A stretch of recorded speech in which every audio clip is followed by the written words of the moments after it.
All right, everybody, welcome to Beyond the Shadows. I'm author and ghost historian Mike Ricksecker. Tonight, we're going to be talking about shadow people. Yes, it is a subject that we talk a lot about here on, well, this is the Edge of the Rabbit Hole channel, but I will say Haunted Road Media, since this channel is run by Haunted Road Media. We have an entire lengthy playlist out there on the Haunted Road Media channel about shadow people. We've done a number of live stream shows, primarily on Beyond the Shadows and Inside the Upside Down. We've done a little bit on Edge of the Rabbit Hole as well.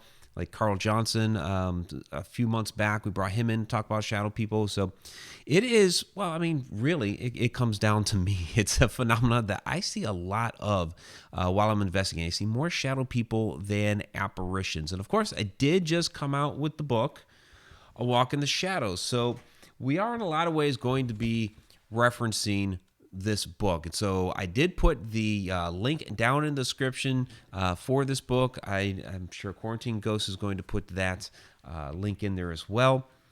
For those that are listening to the podcast, just go to mikericksecker.com. You'll see the book there right at the top of the website, along with all my other books. And you just click into that, and you can find the book there. But, of course, this episode of Beyond the Shadows is brought to you by a Haunted Road Roast. It helps you hunt ghosts. So that is our official Haunted Road Media coffee, Haunted Road Roast. All right. You can find that at hauntedroadmedia.com. Okay, so for this time around with shadow people, I know we come back to shadow people a lot. It is, to me, a very fascinating topic. And on this show a lot lately, what I keep going back to is the connected universe. So I'm not going to throw the graphic up here that everybody's seen here the past several weeks of how the universe in infrared photography that they have done, they have actually seen the strands of energy basically going from like one galaxy to another. It's very, very fascinating. And I believe this is true across dimensions. Of course, when it comes to dimensions, we see the ones that are below us, first, second, and third. We're in this one called time, and yet there are other ones above us because many of us, are familiar that there are interdimensional beings in this universe, and I believe that a quote-unquote true shadow person is an interdimensional being. So we're going to get to all of that here in a little bit. This particular episode, Shadow Person episode, is about shadow person encounters. A lot of these different things that have happened to people over time with these different types of shadow entities, and we're going to get into a lot of different types of shadow entities. I have it formatted a little bit differently than those like Tom McNicholas down there in the chat that have seen my shadow person presentation a number of times. This will be a little bit different. We will hit some similar topics, but it's formatted in a slightly different way, and we're going to talk about some things I haven't really talked about here before. So let's go ahead and bring up the first slide. Like I said, look, hey, it's different types of shadow people. So list right off the bat: humanoid figure, hat man, red and other-eyed entities, the hooded figure, the mist, the wisp, the crawler. So this is essentially the first part of the book. So the book is in 4 different parts. This is the first part. It goes over all these different types of shadow people. And you see the fantastic artwork here by Adam Tillery. This was done for the Red-Eyed Entity chapter. So an interesting submission that was given to us about the Red-Eyed Entity. And it might be going out of order. I'll go ahead and tell that story here real quick. So when it comes to the red eyes, a question that I get a lot is, are all of these things evil? And no, they're not all evil. I'll get the question, are they demonic? We're going to get to that in a little while. The one with red eyes normally is considered one of the more nefarious kinds, one that may be considered a bit more evil. And of course, people see the red, and that's what they associate it with. But I've heard stories about yellow-eyed entities, blue-eyed, purple-eyed. So they do come in different varieties. White-eyed, I've heard that one recently here. So there's a lot of different other colored eyes. The one most common, of course, is the red. And all the stories I had heard, including, of course, the red-eyed entity in Edmond, Oklahoma, that we ended up filming for The Haunted, have all been nasty and nefarious. But when I was doing research for A Walk in the Shadows, somebody did reach out to me, and I got a very lengthy email telling the story about this particular red-eyed entity that was peering in this woman's window. She was just working on her computer in the living room. She got up to go to the kitchen, and on her street, I guess it's a small area. She likes to keep the windows open, or the shades open, blinds, whatever it is she has in the windows, so that she can see out there in case somebody gets into trouble. I guess it's not well lit or whatever. But outside this window was this shadow person looking in. It's supposed to be like this large, like, bay window. And it's just standing there staring at her. So she starts to move toward the kitchen. She looks back at the thing. It's still standing there staring at her. She's like, okay, what is this? So she moves a little bit more toward the kitchen. Turns back. It's still standing there staring at her. She goes a little bit more toward the kitchen. Turns around. It's still standing there staring at her. Finally, she gets like right up to the kitchen, turns around, and the thing's gone. So, very creepy. Something staring in your window. It didn't come in. It didn't do anything to her. Yeah, we would consider that an invasion of privacy.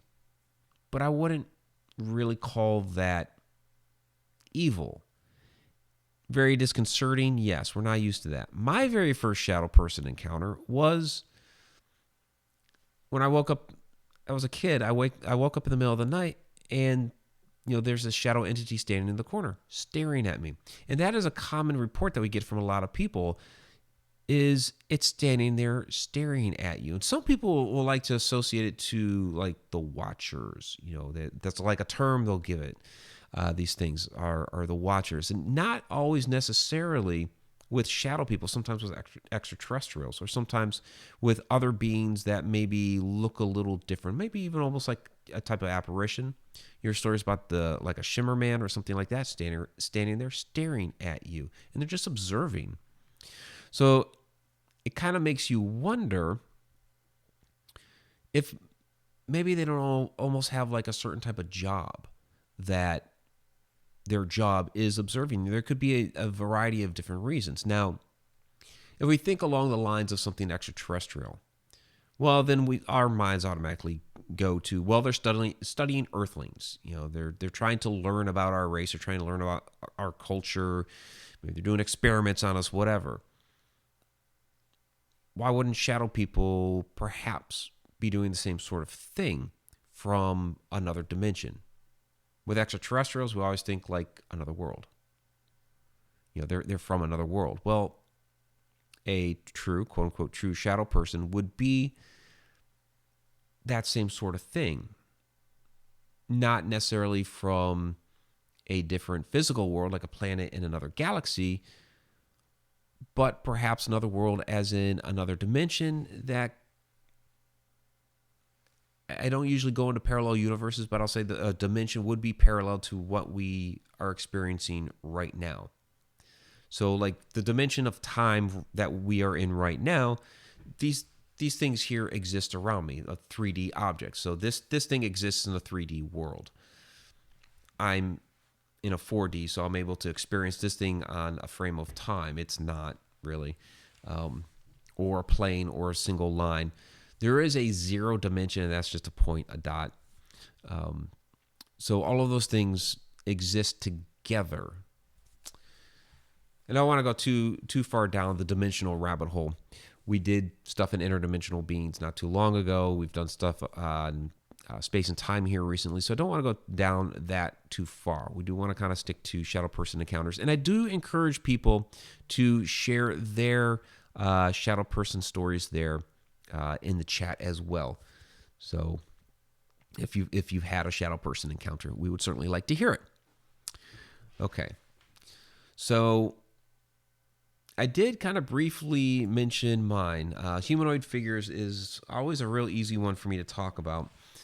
because that was my first encounter. Many of you who are watching now are very familiar with that, because it's one that I talk about all the time. Like I said, I woke up in the middle of the night, the thing standing in the corner. Now, the unusual thing that it did is it actually came up to my bed, leaned over, took my arms by the wrist, crossed my arms across my body, and ran off down the hall and into a closet. Absolutely bizarre. I did try to scream. Nothing came out of my mouth. A lot of people, we can get into sleep paralysis later. I don't really want that to be a focus of this particular talk, but we will talk about old hag syndrome here a little bit later. Didn't have any of that going on. You don't have to have sleep paralysis and a shadow person experience at the same time. Two different phenomena that can happen at the same time. This wasn't happening with me at that particular point in time. My arms were able to move. My head was able to move to watch the thing run off down the hall. That was my first humanoid figure shadow encounter.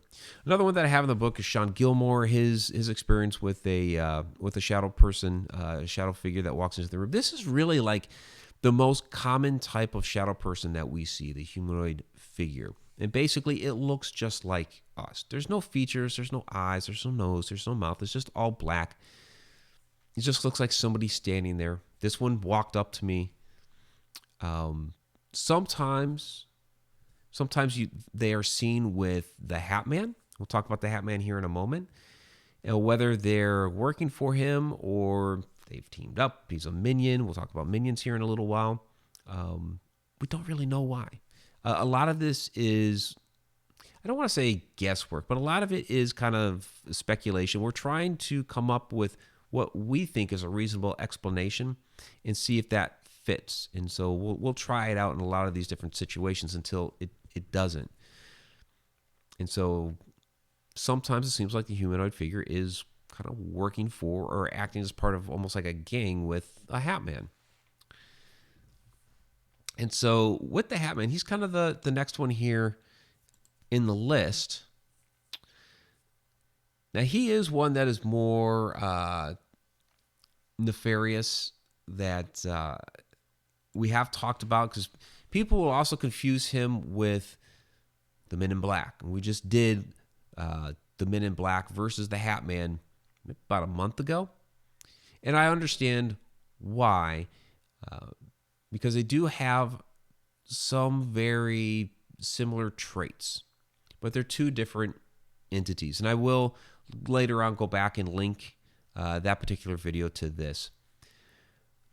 But with the Hat Man, a lot of people, the way they report him striking fear into the victim, quote unquote victim. Now, that doesn't necessarily mean that he's torturing them, or not even that he's necessarily touching somebody like the humanoid figure did me. But his presence seems to instill some sort of fear into a person. I do have reports of them speaking in telepathy. That's actually covered briefly here in A Walk in the Shadows. So there's an idea that seems to work for the Hat Man that he may be a type of energy vampire. And he's feeding off of that fear and feeding off of that fear. Interesting story here that I heard not too long ago that I did include in the book about a group of sisters. And the Hat Man would come into the room and always stand at the foot of the bed of the one sister and stand there and stare at her. Of course she was scared. And the other two across the room would watch this happen. They were also scared. But the Hat Man wouldn't go over to them. It was always by the one girl, the one bed. Wouldn't do anything else. And then would go away. I used this particular example actually as to answer the question of, do shadow people follow people? Will they follow you to a new domicile if you move, if you change houses? And it seems not. In this particular case, that shadow person did not follow them when they moved. Now, for us to be able to verify that it stayed there would be for us to go to the house, ask the new family if they're experiencing such activity. I didn't have all that type of information. Basically, I'm getting the story from the family that experienced the activity and then moved. It would be interesting to go back and find out if the new family was experiencing that. But it appears that maybe the hat person, again, I mentioned it before, maybe they're kind of assigned, and maybe he was assigned to this location for whatever reason, we don't know. Was he feeding off of that fear to get that energy to do something with it? Possibly. Again, we don't quite know. It's such an esoteric field that we're not sure of all of these different traits that they may have. And so there's a lot of different theories out there without a lot of proof. So we do have to be careful about what we're doing here.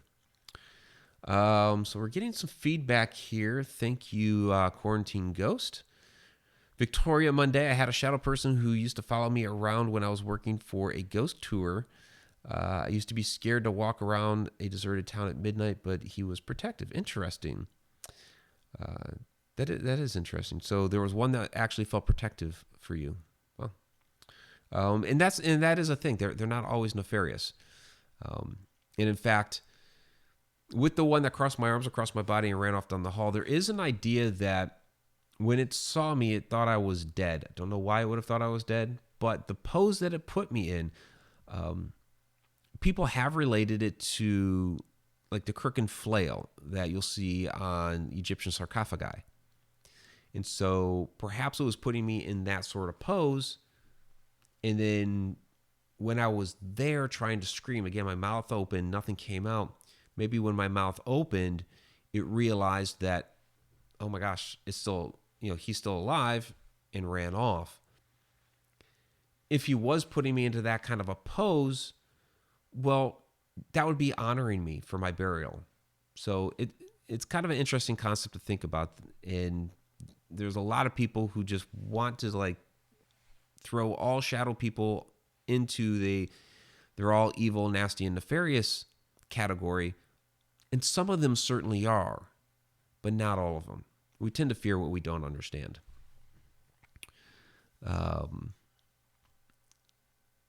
So then we have, we're getting a lot of stuff in. That's great. Appreciate that. So Cheryl Hussein, because these interdimensional beings are from a different plane, would that possibly be why they appear to be in shadow form, void of any features? That is actually a great question. So that is something that I kind of briefly do get into in A Walk in the Shadows, talking about two different types of shadow entities. And I guess I'm going to end up jumping around here a little bit. So I include them on another slide, and that's this one. Types of shadow entities, extraterrestrials, and time travelers. And you can see here I have human shadows, old hag syndrome, shadow animals, extraterrestrials, time travelers, simulated universe, and interdimensional beings. And we're going to get to some of these throughout the conversation. So I've always thought of this to possibly be the case with ones that are extraterrestrials or time travelers, even interdimensional beings, because of the way that I saw one at Johnny V's, a restaurant in Muskogee, Oklahoma. Actually, even the simulated universe type of idea as well. I mean, it really kind of adheres to any of these things that may be interdimensional or come from a different plane of existence, because they may not be fully forming or fully manifesting into something that we can cohesively see. With the extraterrestrials and time travelers, they may be utilizing some sort of cloaking device, thinking that they are unseen to our eyes, but perhaps they don't completely understand human physiology, so that when they're coming here to study, again, we tend to, with extraterrestrials, if we have, if we wake up and see, an alien standing in the corner of the room, then, well, we automatically think it's here to study us and do whatever, to try to learn more about the human race. Well, think about if that extraterrestrial was trying to utilize a cloaking device because they're just starting to study the human race. Perhaps they don't quite understand the physiology of our eyes, and their type of cloaking device doesn't completely work for our eyes. You have to keep in mind about how light works. So with something like a cloaking device, it's not a matter of making the object disappear. It's a matter of making that light not reflect back into our eyes off of the object. So when I look at something, I am seeing the reflection of light back into my eyes. Light is coming into my eyes. That's how I see something. So off of that box over there, it's reflecting brown back at me. This is just straight, light coming at me here with these. So that's kind of the idea. Well, if that light is, however it's coming off of that cloaking device or whatever is on it, they may not quite understand how my eyes receive that light from it, and I'm still able to take some of it in, and perhaps it just comes off as the shadow. I mentioned the Shimmer Man earlier. Maybe it's the Shimmer Man.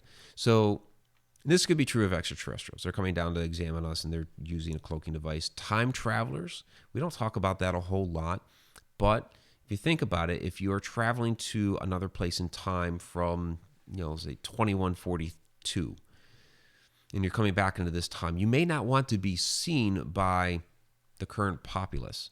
So you might try to utilize some sort of cloaking device. Again, doesn't come off quite the right way, and I'm still able to kind of see it.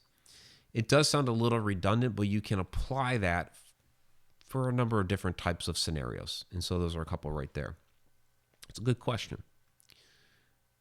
So then we have Rosella C. Rowe. I saw a shadow person at the top of my stairs in my old house 3 days after bringing home my newborn baby. It saw me and shuddered. It then turned and ran down my stairs. As it ran, it dissipated. That's really interesting. Yeah. There are times where it seems like we scare it. So that is really interesting. That is an example of how we sometimes actually scare the shadow person. And thank you for sharing that. So, I have an experience at a restaurant called Johnny V's. Now, I've told this many, many times. It's my example of a quote-unquote true shadow person having that interaction with something that is on another plane of existence. And I use it for a variety of different reasons.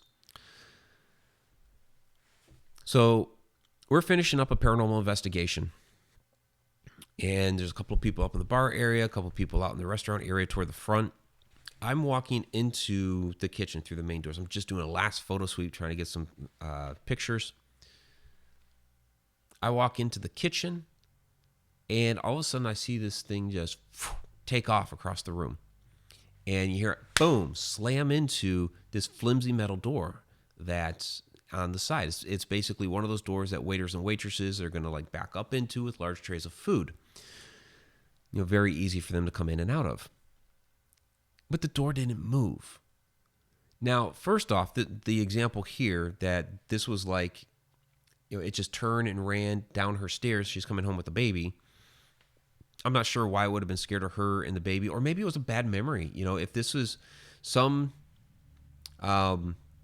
shadow people are human spirits, so maybe it could always be the spirit of, I don't know, maybe a young woman who had lost a baby, saw Rosella with the baby and just got upset. And she says it shuddered and took off. So could have been an upset spirit. But with this particular experience at Johnny V's, it was like I scared it. I walked in and the thing took off. So a lot of things I think happened here. One, I think it could very well have seen me as the ghost. I believe it was on its own plane of existence. I was on my own plane of existence. And I have a graphic for this, but I'm not bringing it up right now. You can go back to some of our older videos that show it. But for some reason, our two planes were crossing at that point in time. I've referred to it as an echo before. Somehow these two things are merging at the same time. So it saw me, I saw it. I'm just amazed. This thing, he, she, it, whatever, got scared, ran off, slammed the door, and perhaps on its plane of existence, that door blew right open because it ran right through it.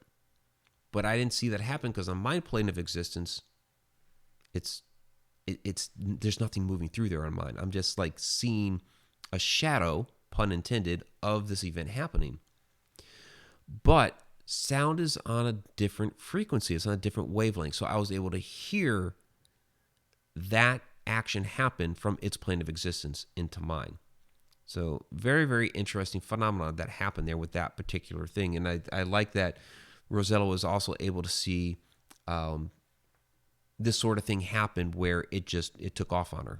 So that's interesting. Thank you for sharing that. So then we have Christopher Stanton. So my son-in-law, who is a tall person, so I was making my way back to the kitchen, and I thought I saw him walk by the indoor patio that connects to the garage right to the left, thinking it was him. But it was not him. He was upstairs, not downstairs. So that's either... I'm not sure here if you saw a shadow or if you saw a person. So if you could kind of like define that a little bit better as to what exactly you saw. Did you see a shadow or did you actually see a person? You know, I don't know if this is like a doppelganger type of a story here. I do have some theories on doppelgangers that are probably a little bit different, and they have to do with time. So if you're going doppelganger route, let me know, and we'll talk about my theories on that. If you're thinking it's just a shadow, then I mean, it very well could have been a tall shadow. So, shadows, people try to like throw all these different types of heights out on shadow people that, they're 7, 8, 10, 15 feet tall. I've never seen a shadow person that tall. A lot of shadow person reports come with people in bed. Of course, not always. There are a lot of others, but I do get a lot of reports of people in bed, and they're like, "Who was a tall shadow person?" Well, you're in bed, so you're kind of looking up at it. That distorts your perception of how tall someone may be. That story, when I was a kid, to me, it was a tall human figure. I'm thinking an intruder, somebody's in the house that's going to kill me. But of course it was tall. I was a kid. I was young, and this thing was standing over there. I'm kind of looking up at it. I mean, Christopher, you would have been an adult. He obviously was an adult if he was that tall. But still, it's we have some different perceptions based on angle and things like that. So I don't think really very many of these shadow people are like 15 feet tall. But they can be tall. I mean, I've heard anything from like short, squat shadow people, the minions, we'll get to that here in a little bit, to ones that are 6.5 feet tall. So they're of a variety for sure. Grandel folks, Betty Lange, do you think the early cultures knew about dimensions like as above, so below, heaven, hell? I mean, the ancient cultures are where we get those things. As above, so below is Hermeticism. So I wouldn't necessarily call that, ancient. That was more Renaissance era, right? Hermeticism. But even then, they were going back into old texts and old ideas and kind of reinvigorating those ideas. So those ideas have always been around. The reflection of what's here on earth is the same as what's in heaven, or that other world, that other part of the universe. Those ideas have always been around. The idea of heaven, hell, that sort of stuff. If you're talking about like there have been underworld concepts around for thousands of years. So that's always been with us in relation to shadow people. So if we get into, I'll bring the slide up here again real quick. Old hag syndrome. So this is something that I do like to point out. I have a very specific slide in my presentation out at the Paracons, which we're not having right now, unfortunately, because of all the COVID and everything. Old hag syndrome. These are reports that go back thousands and thousands of years into ancient world history. And I'm actually going to flip to it here in the book real quick, because I have a list here. It is a very partial list. within the book, and you're not really going to be able to see it so well, but there's on this side, there's a partial list, and it goes on to the next page of World Night Hag legends. So basically, for thousands of years, cultures from all over the world that never met each other, didn't know each other from anybody, were reporting the same type of phenomenon. Of course, they each called it something different, and they each had their own legends behind it, but they were all reporting,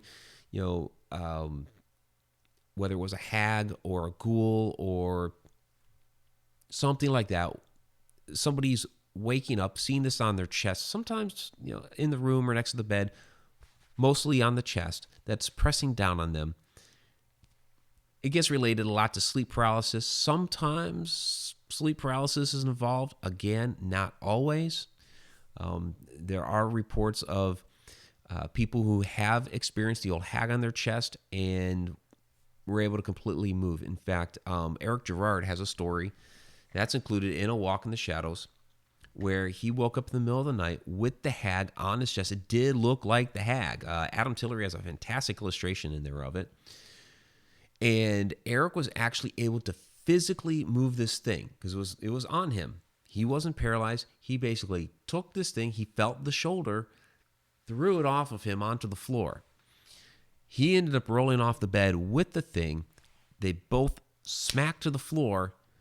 But then when he lifted up his head to see where it went, because he's like going to go after, hey, who the hell's in my house? Who was sitting on top of me? Gone. But he was actually able to feel it and move it off him, throw it off of him. But again, this is a phenomenon that's been around for thousands of years. All kinds of cultures have reported it. They've all named it something different. Whether it was, they called it, some of the words, and they were like Amudadori, Fayam. These are like words from different cultures.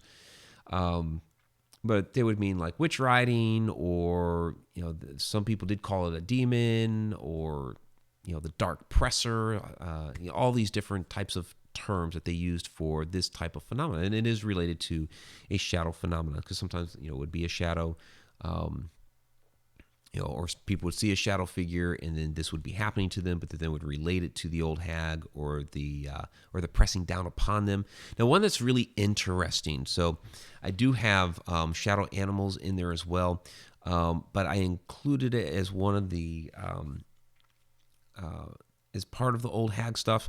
It's because it's in the sleep paralysis section of the book, and what happened was, this woman woke up in the middle of the night, and what was on her chest was not a hag, was not a ghoul. It was a dire wolf. Can you imagine waking up in the middle of the night and seeing a dire wolf on your chest? Of course, she's screaming, thrashing, trying to get this thing off of her. She says that she was sort of paralyzed because the thing was big and heavy and pressing down on her, but she was like physically trying to move and get out from this thing. Her husband wakes up, and, he sees his wife thrashing around. He doesn't see, the direwolf per se. He's not really sure what's going on with her.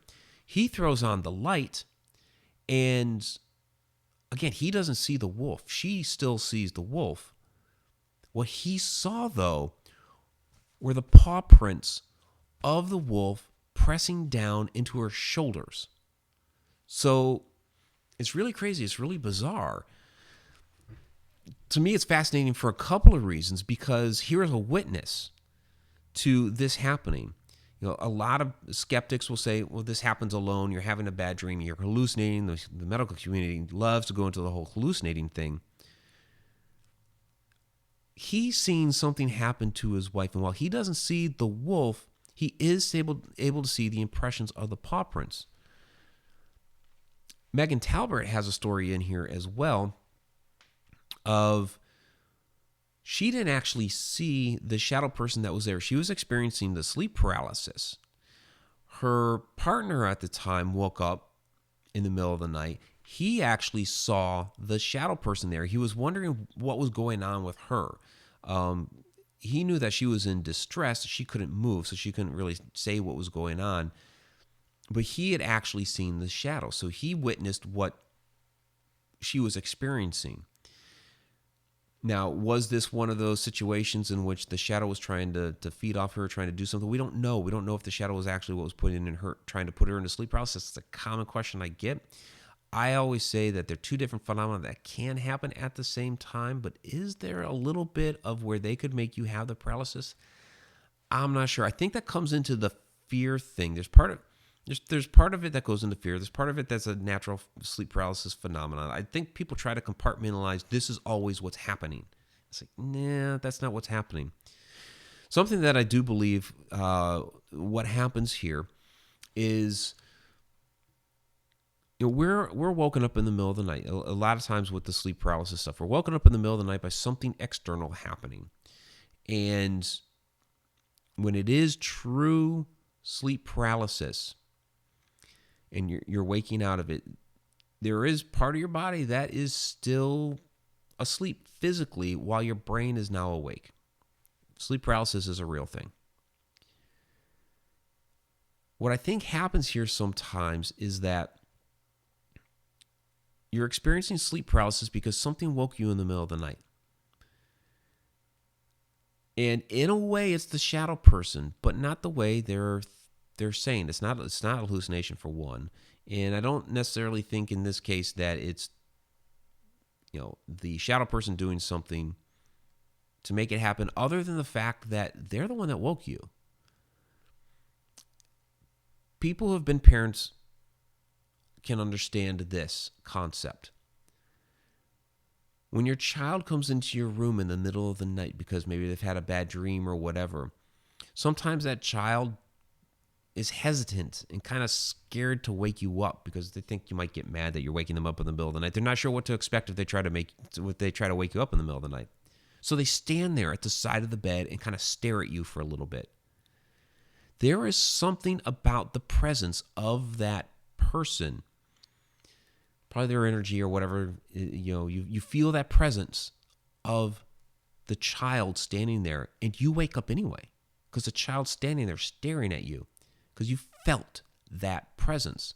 So I think what happens here is that these shadow people are standing there at the bed, staring down at you. You're able to feel their presence.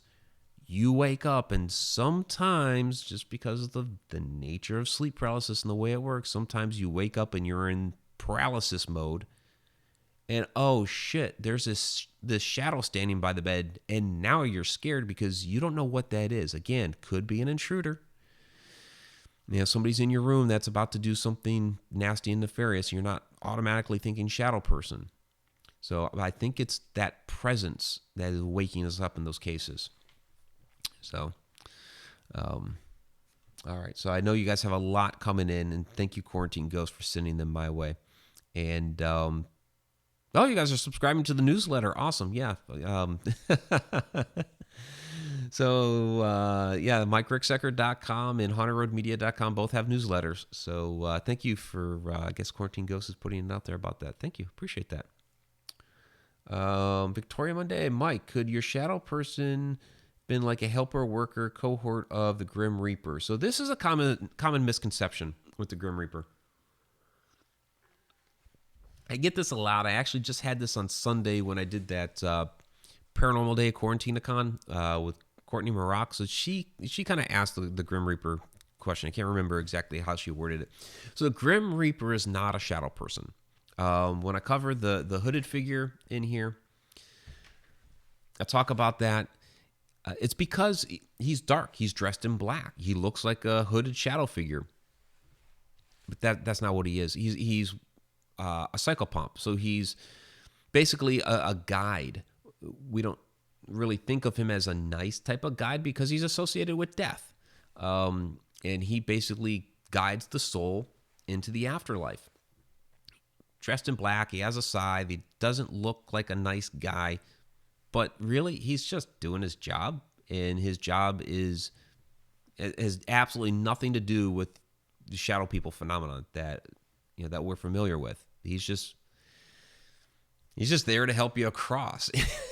I know that just it sounds a little weird. It's not the image that we have, but he's just doing his job. It's kind of like a lot of times when they show the depiction of the ferryman across the river Styx, right? They almost show him as the Grim Reaper, even though he's not. He's a ferryman. And that's where we get the idea of put the coin in to the mouth of the corpse, that old tradition. So you have the coin to pay the ferryman to go across. But a lot of times he gets depicted as a Grim Reaper type of a person. But all he is just, he's rowing the boat. So kind of the same thing with the Grim Reaper. He's just kind of like taking your hand and walking out the door. And he's actually not a shadow person. But I understand why that question comes into play. The one that crossed my arms and ran off down the hall, the more I think about it, the more I think that there's a possibility of time travel involved in there. If that idea, that concept is correct, that it thought I was dead, and it knew customs from ancient Egypt and was trying to put me in that sort of burial pose, maybe it was some sort of time traveler. That's really speculative. I don't have any proof to go off of with that, but it's an idea. Candy Orton right there. Mike wears black all the time, and he's not a bad guy. That's right. I pretty much wear black all the time. I've been wearing the black jacket a lot lately. I got the black hat, the black trench coat, which is now like a grayish brown. I've had it a long time. I need to replace it. I do wear a lot of black, but yeah, I'm a nice guy. Thank you, Candy. I appreciate that. So Murtaza Arif, from my experience, can the Hat Man also be connected to short entities wearing Viking helmets with sharp horns walking out of cupboards? Wow, that's interesting. Because I haven't heard of these short entities wearing Viking helmets with sharp horns walking out of cupboards. Now, I do have on one of the other slides here shadow gnomes and shadow minions. So there is a chapter in the book called the WTF Shadows. The what the fuck shadows. Because there are some shadow entities that they're weird, they're odd, they're bizarre, they're strangely shaped. You have no idea what in the world they are. The one is of this, it's like this moon type head that it almost had, but the way she described it seemed like it was kind of gnomish. That sort of height, small, but it just had like a really oddly shaped head. So there is an idea of like some shorter shadow entities that may be related to gnomes. People say gnomes are a type of fairy. I'm not going down that route. I believe gnomes and fairies are two different things, but that's a story for another day. The shadow minions, I kind of talked about that with humanoid figures that kind of flank the Hat Man coming into a room. They would almost be like his minions. I don't know if you call them bodyguards or helpers or whatever. They're there with him to do whatever. We don't know. But there is an interesting story of shadow encounters at Black Bear Church out in Olive Township, Oklahoma. Now, this is where I've seen the Crawler, and that was a very crazy, wild experience with the Crawler. Came down into the basement area where we were at, started basically whipping around the room, knocked stuff across the floor, that sort of stuff. We had already known about the rumor of the Crawler. That had been there for a long time. There's some ideas about possibly it was conjured there. We saw some scant evidence that maybe some sort of ritualistic work was done there. Again, it would be speculative, but if it did happen, we saw where it would have happened, I guess is kind of the right way to say it. And that would have been people coming there after the church was abandoned. It was not the churchgoers themselves. But there are stories that along with the Crawler, there are other shadow entities there that people have seen and witnessed that come up to the windows of the church. And you can look out those windows and you kind of like, do I see something there? But people, other investigators have talked about seeing these things. The idea is that the interior of the church is the crawler's domicile. He's the head dude. He's running the show. The shorter shadow entities stay on the outside.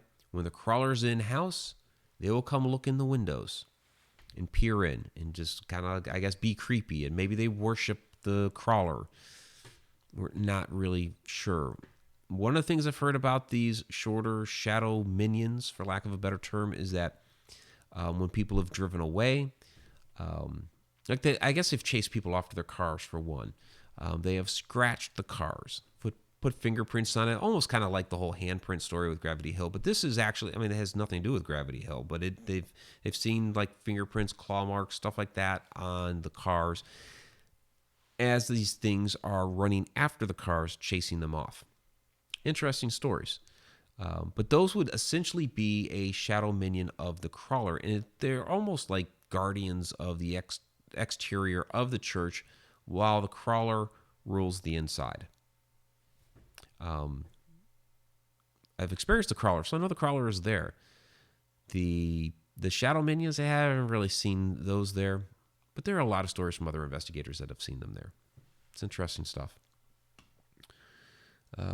Betty Lang, grand old folks, do you feel many shadow people move so fast our eyes don't pick them out? There are ones that move very, very fast. One of Johnny V's just kind of flew across the room, just darted real fast. The crawler was very fast, like I just described. So yes, some of these things move very, very fast. There is an idea that the reason why they move so fast, if we go back to the idea of some of these being, let me bring that slide back up, some of these being time travelers, if they are coming here from another place in time, or even, I guess, from another dimension, that time may be working for them at a different rate of speed than it is for us. So therefore, when we see them, they're moving extremely, extremely fast. They're just whipping about because the way time is working for them at that moment is very different than it works for us. And that may be because if you think about it, okay, if their dimension is echoing with ours, and each dimension has its own type of properties, they're coming to us from like the fifth or sixth dimension or what have you, they're above time. We've gone over space, time, tesseract idea. I'm not sure I completely buy into the idea of a tesseract, because basically it gives a model of that, of time being 3D. Well, you're just taking a 3D object and putting it on top of more of other 3D objects that we already do know exist. So maybe not. But in any case, they're above time. They're not trapped within the confines of time like we are. So if they're able to move from one moment in time to another and not be restrained by that, then they could move extremely quickly from one point to another. And to us, it could just come across as a blur. So yeah. See, what else you guys have? You guys have a lot of good stuff in here, and we're already 48 minutes into the show, and I haven't even gotten to everything I actually wanted to talk about. So, Murtaza Arif, question: is there something about being near kitchens and glass doors that attract these red-eyed entities? Also, from my experience, rainy thunderstorms may have a connection too. Thunderstorms definitely kick up paranormal activity in general. Just for an example, real quick, investigating the 101 Ranch, the old White House in Andrew Cox, you're familiar with it, by Ponca City, Oklahoma. Investigating out there one night, nothing's going on. It's pretty dead. We go and we head up to the service station, grab some snacks, get something to eat real quick. While we're up there, all of a sudden a storm blows right through. It's, raining like crazy, the lightning's going, all that stuff. We waited out.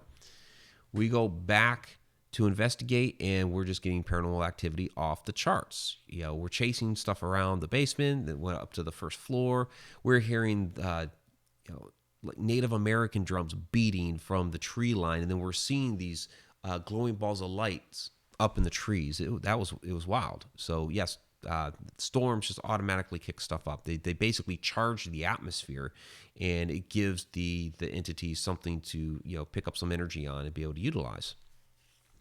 The other half of that, being near kitchens, glass doors, they attract red-eyed entities. I'm not gonna say that it's kind of compartmentalizing that. If it's near a kitchen or a door or a window or whatever, then it's going to be a red-eyed entity, or red-eyed entities. We want to go near those. The girl Taliesin and her family in Edmond, Oklahoma, the Osborns, that we helped for the case that was on Animal Planet. She primarily saw the thing in her closet, but also saw it in other locations in the house, and other members of the family also saw it around the house. So, yeah, it's not confined to one particular area. It was confined to the house,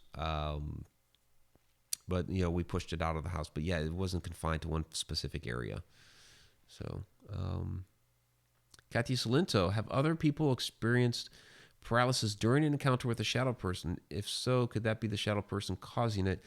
I really don't think it's the shadow person causing it, except for that, like, their presence is felt. It kicks you up out of it. I mean, I think what happens is we fear what we don't understand. So there is a sense that, like, a small degree of it's causing it, because it's striking a fear into us, because we fear things that we don't understand. I mean, you have an intruder in your room. A lot of people see these things that get scared, and then feeds off that fear, that sort of thing. So in that sense, it could be causing it. I don't think that. I guess what I mean to say is the shadow person doesn't have magical powers to put a paralysis spell over you. I don't think that's happening, but I think if it is there to feed off of you, if that's the idea that it's an energy vampire, or at least some of these, that it knows enough to put you into that, it can induce a state out of you, just by standing there staring at you. That if its presence will wake you, and upon waking, if it can, not every time, but a lot of times, put you into that state of paralysis because of the way you're waking up. And then all of a sudden you see it and you are afraid because it's there. You can't move. Naturally, you're going to have a fear response. And then it's able to feed off of that. So I think it can induce it, but it's not like casting a spell over you, I guess is what, for lack of a better term.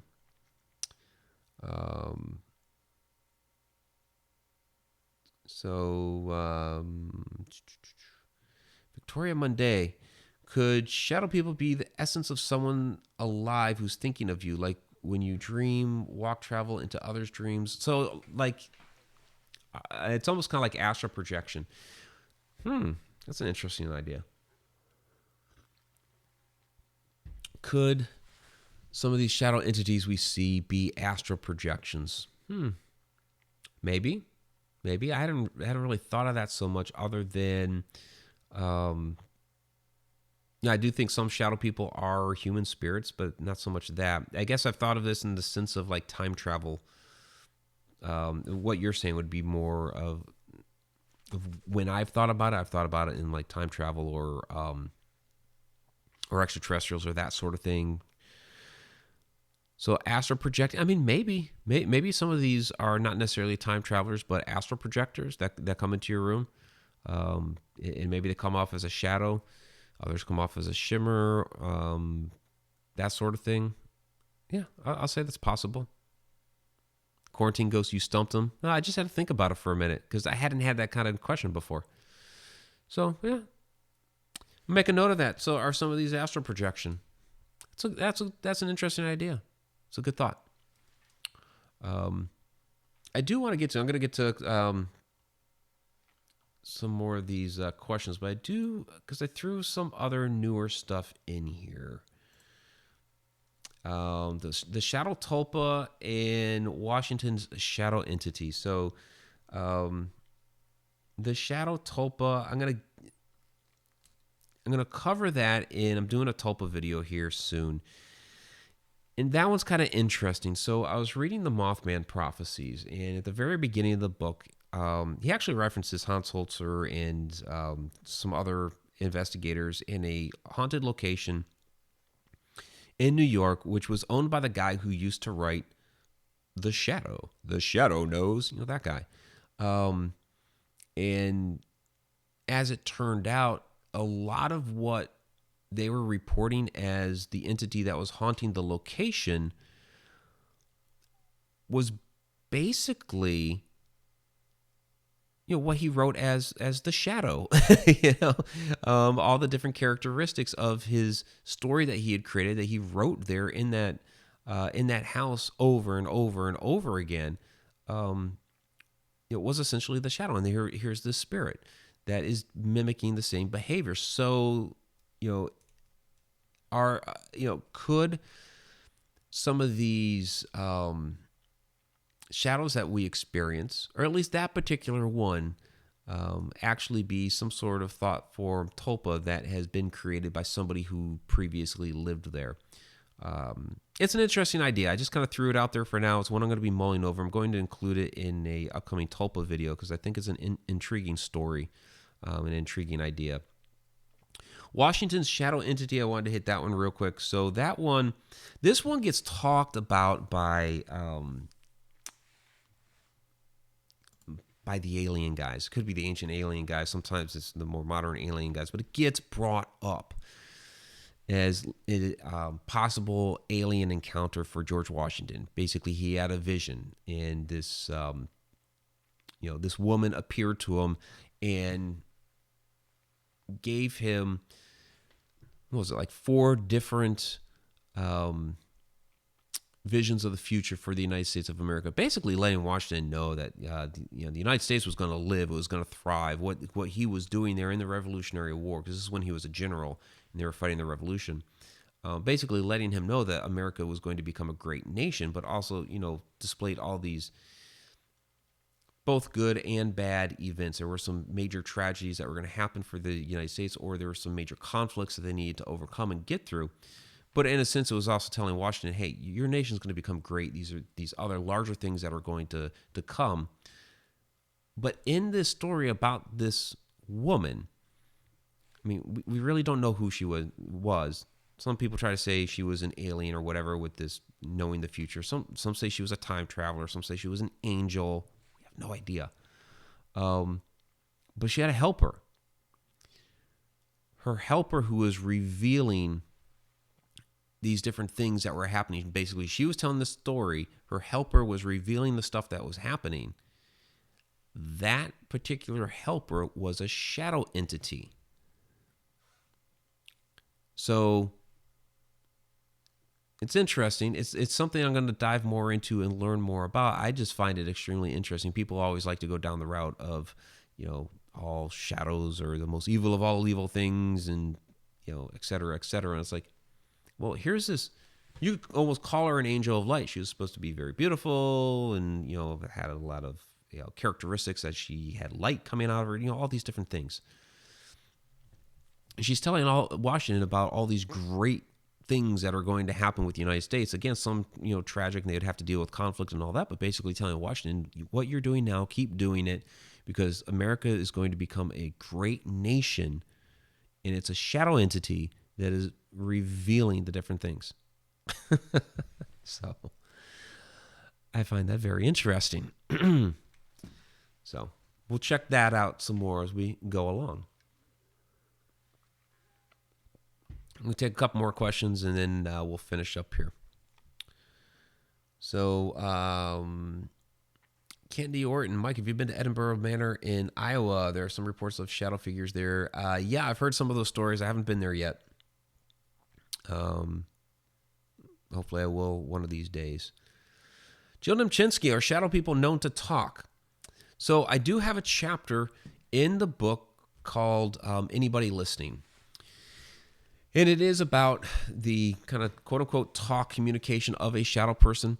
They don't have a mouth. So they don't have a auditory, verbal way of communicating with us.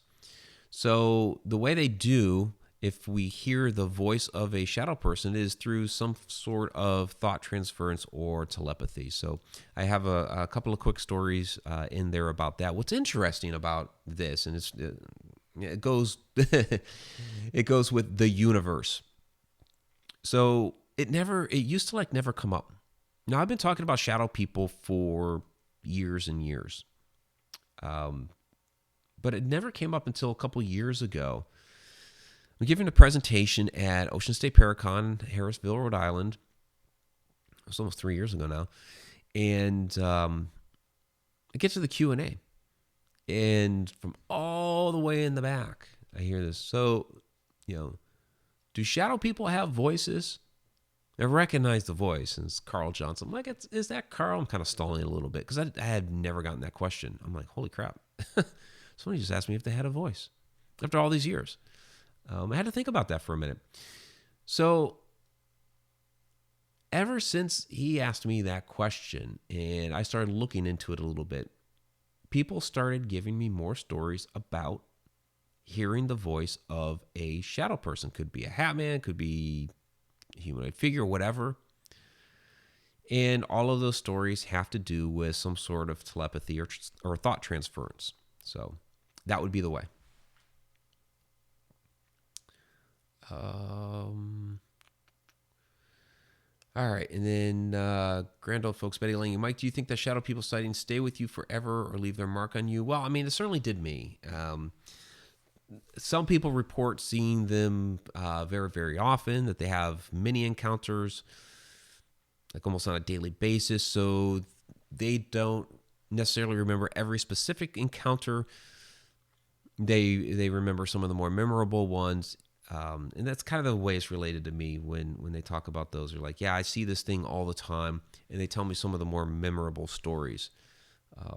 When I go out on paranormal investigations, I see, I'm not saying every investigation, but I've said many times that I see more shadow people, more shadows and apparitions. And I can't remember every shadow that I've seen, So, I mean, again, I kind of remember some of the more memorable ones, but not all of them. I would certainly never forget my first shadow person experience. I'd never forget Johnny V's. I would never forget peeping Tom in my doorway when I was 13 years old.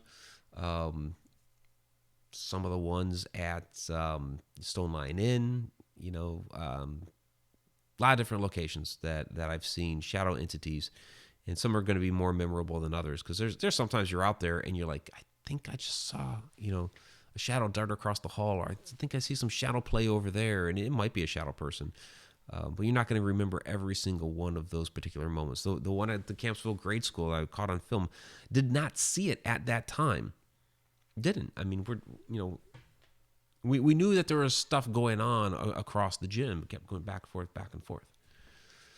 Caught it on video. So it's a memorable moment to me now because I caught it on video. It wouldn't have been otherwise, and honestly, when we were sitting there, I mean, I do remember sitting there, but it in itself wasn't a memorable investigation moment until the footage revealed that. So yeah. Yes and no. All right, everybody. I think that's about it. I think quarantine ghosts, are those all of the questions? I think so. I think that was, because I'm scrolling through and that's all the stuff. All right. Let's go ahead with this channel is a regular double Tuesday. Yes, live stream. Haunted Road information has... Haunted Road Media has information there. It teaches you a lot. So Betty brings up a good point. I do have an entire playlist of shadow people videos out on the Haunted Road Media channel. So if you want to get like the specifics, like with all the slides, graphics, all the details of like types of shadow people, are they evil? There's a video out there on are they extraterrestrials? All of that wonderful stuff. Some of my full presentations, I like mentioning Ocean State Paracon with Carl asking that question. That's up there. So you can check out all of that stuff on the Haunted Road Media YouTube channel. And like I said, the playlist is right there on that main page, so you don't have to dig down through the playlist tab. It's right up there. Yeah, lots of information out there on shadow people. Of course, there is A Walk in the Shadows, a complete guide to shadow people. I've put the link down in the description. Quarantine Ghost is sharing out all kinds of links down there as well, so I appreciate that. And yeah, this is a topic, I've said it before, we will keep revisiting this topic on occasion. I know I hit you guys up with a lot of it when the book came out, and over the past several years I've put out a lot of material on this, but we will keep revisiting this because go back to the connected universe idea and all of that. I think a lot of this phenomenon is very much related. A lot of it is interdimensional, but everything in the universe is connected anyway. And this is really just kind of a launching pad into so many other topics. I had the question today of, what I'm working on as far as like a writing project. And if I had, like even a blurb for it yet or not. It's like, I'm just like really getting into it right now because there's so much research going into this particular book. I mean, I'm really just in research mode on it as I put out other people's books. And the shadow person aspect of it is just this much of all of this other stuff that's going on in the universe. So it's going to be a really deep book. This is kind of like the primer for it to get you ready for the other stuff that's coming. And so we'll keep talking about a lot of these things as we keep going along. So appreciate everybody hanging out and sharing their experiences. The questions were great. Absolutely enjoyed it. So let's go ahead and get to the shout outs and wrap this up. So again, thank you, Quarantine Ghost, for handling the questions, sending the links, giving cookies down there, all kinds of stuff. And we did get to the 500 subscribers, so we will have that giveaway. Again, any other social media other than YouTube. I made the exception for Guha because they don't have any other social media. But Haunted Road Media Facebook page, you can message me over Facebook, send an email, Twitter, Instagram, whatever. Just say, hey, I want to be entered. We'll do another drawing next week. So, again, thank you, Quarantine Ghost. Let me get to the participants tab. So there's Andrew and his trucking gnomes, B3 Aerospace, Candy Orton, thank you for joining us. Kathy Salento, thank you as always. Cheryl Hussein, great to see you out there. Christopher Stanton, thanks as always. Grand Old Folks, Betty Lange, great questions once again, by the way. Helen Espinoza, thank you for joining us again. There's Jill Nimchinsky and Katie Palmer. Murtaza Arif, thank you as always. Robert Hanna and Rosella C. Rowe, thank you very much. Sharon Lane, Tammy Heitzman, and Tim Schoen, and Victoria Monday. All right. We'll get to any of the others, like Katie Palmer, it missed. Alina, it missed. I don't know why it misses some of these people. That's YouTube for you. Also, of course, the Patreon patrons, Deep Down the Rabbit Hole Patreon patrons, not all of them, but the Deep Down the Rabbit Hole ones. Tom McNicholas, B3 Aerospace, Joe Chandler, Andrew Cox, Dustin Samario, David Yeisley, Pamela Queen. Thank you all very, very much for being Deep Down the Rabbit Hole Patreon patrons, and thank you to all the other Patreon patrons as well. Scroll through here real quick to see if there's anybody else it missed, since it missed those other couple of ones. I think that, let's see, I think that may have been it. I know there's a bit of delay, but if it didn't say your name and you want to be included, throw it down there in the bottom of the chat. I'm finishing up. We're about to sign off until next week. Jackie Campbell, okay. All right. So thank you, Jackie Campbell and Ren. Okay, great to say. Yeah, nice. Your name. Put your name down in the chat. Your name. I like it. All right. So you guys have a great night. We will see you next week. I'm going to try. I really am going to try to get that investigation out on that investigation video out on the Haunted Road Media channel. I wasn't able to this past weekend because stuff came up and I was out of town. I know it's supposed to be social distancing. I was out of town, but there's a good reason for that. There'll be more news coming up on that soon. And yeah, so I'll try to get that out for tomorrow night. And then a Friday Night Ghost Frights on Friday. That's what I'm going to try to do. If not, it'll just be the Paranormal Investigation on Friday. We'll see what happens. So, all right, everybody, have a great night. Till next time.